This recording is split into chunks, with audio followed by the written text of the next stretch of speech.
So welcome to knowledge series. So we saw how we remove the fibroids which are situated outside the uterus or inside the muscle of the uterus. In today's series, let us see how we manage the fibroids which are located inside the cavity of the uterus, that is submucosal myoma. So when fibroids are located inside the cavity of the uterus, which we call it as a submucosal myoma, we have to remove the fibroids from below. So what we do is we put a telescope inside the uterus like this, which is called the hysteroscope. So under the hysteroscopic guidance, we locate where exactly the fibroids. So these small little bulges which you are seeing there are the fibroids. So in these submucosal fibroids, again they have different types of fibroids. So we grade them as to type 0, type 1 and type 2, and also based on the size we will be able to assess what exactly would be the best surgical procedure to remove these fibroids. So many a times if you see, the entire uterus will be studded with fibroids, or sometimes there will be a single fibroid which is really big and is going inside the muscle also. In such a situation, we have to modify our surgical procedure, wherein we have to do a combined approach. That is, we have to put a telescope inside the uterus like this and remove the ones which are there inside, and we also have to put a telescope from above through the umbilicus and remove the ones which are inside the walls of the uterus. So in such a situation, we may have to do a combined procedure as well. So depending upon the patient, we decide what would be the best surgical procedure for her. So all the surgeries are individualized. We cannot give a blanket treatment for any of these patients, because no two fibroids are going to be the same. Everything would be different in location, size, type. So based on that, we will understand the fibroids and decide on the surgical management. So now let us see how we are going to do this hysteroscopic myomectomy, where the fibroid is inside the uterine cavity, which is called the submucosal hysteroscopic myomectomy. So now we know, like when we are doing the procedure laparoscopically, we have to distend the abdomen. So we put in gas.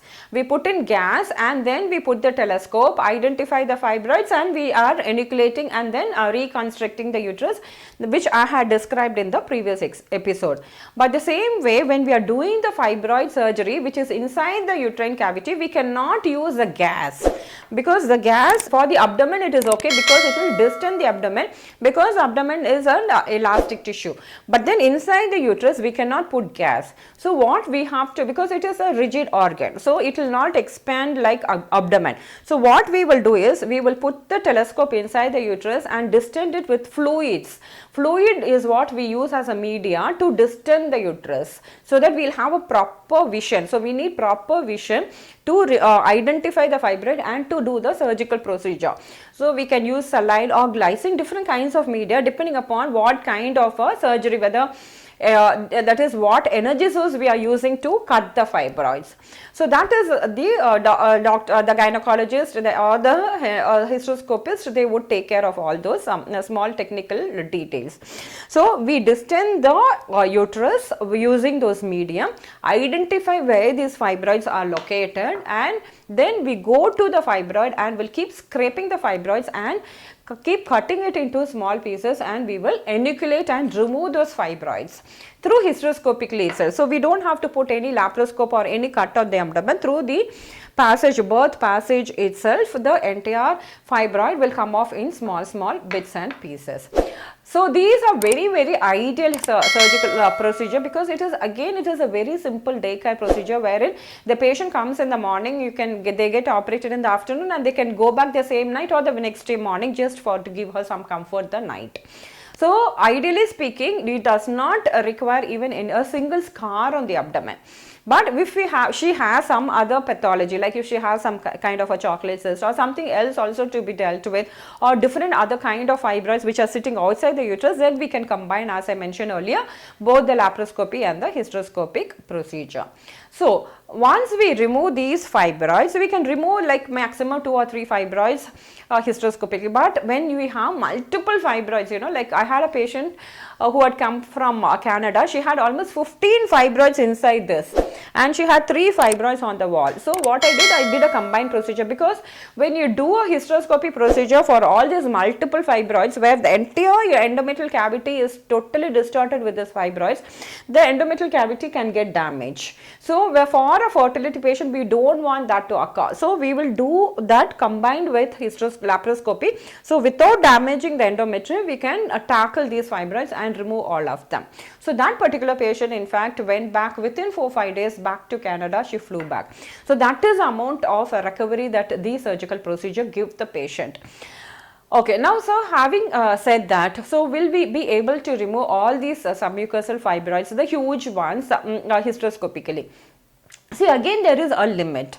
So the hysteroscopic procedures are very quick procedures. We cannot, you know, like laparoscopy can take like even 2 hours or 3 hours also, depending upon the volume of the fibroids. Some fibroids we have even 3 kg fibroids also, so will take time to, because it is like we have to cut. But when it comes to a submucosal fibroids where you are removing hysteroscopically, it will only take, it cannot go beyond half an hour, because here the media, that is the fluid which we are using to distend the uterus, has got certain things which we keep in mind during the surgical procedure.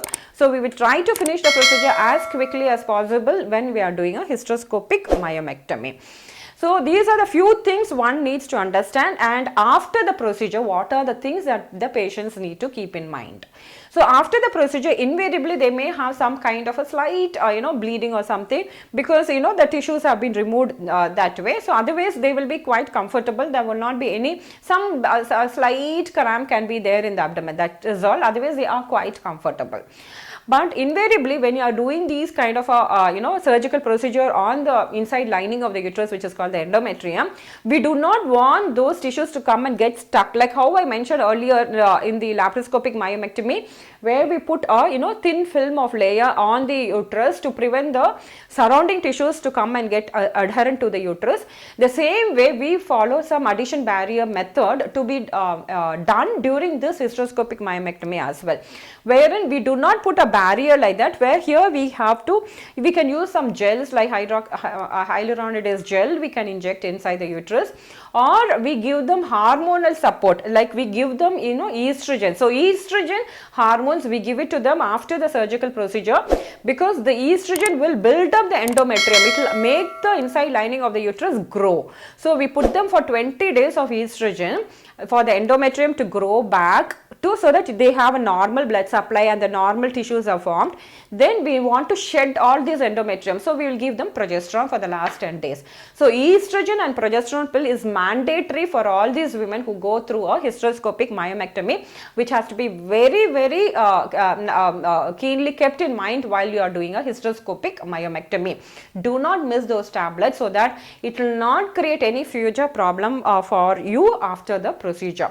So otherwise what happens is the tissues will get stuck and they form on adhesions, which we call it as Asherman syndrome or the uterine synechiae. So again after this procedure you may have to come back again to release all these adhesions, and it can also reduce the the menstrual flow and all that. So if you don't want any such complications, meticulously follow the estrogen progesterone pill after the surgical procedure, so that you are keeping your uterus very quiescent and it is able to regenerate the normal endometrium. So this is all about hysteroscopic myomectomy. So now it is very clear, when if the fibroid is outside the uterus, you remove it, or within the muscle of the uterus, you remove it laparoscopically. If it is inside the uterine cavity, you remove it hysteroscopically, which is called hysteroscopic myomectomy. So these are the gold standard in the treatment of fibroids, and many patients keep coming to us for this particular procedure because of the expertise in this fibroid surgery for more than 25 years now to us. So thank you so much.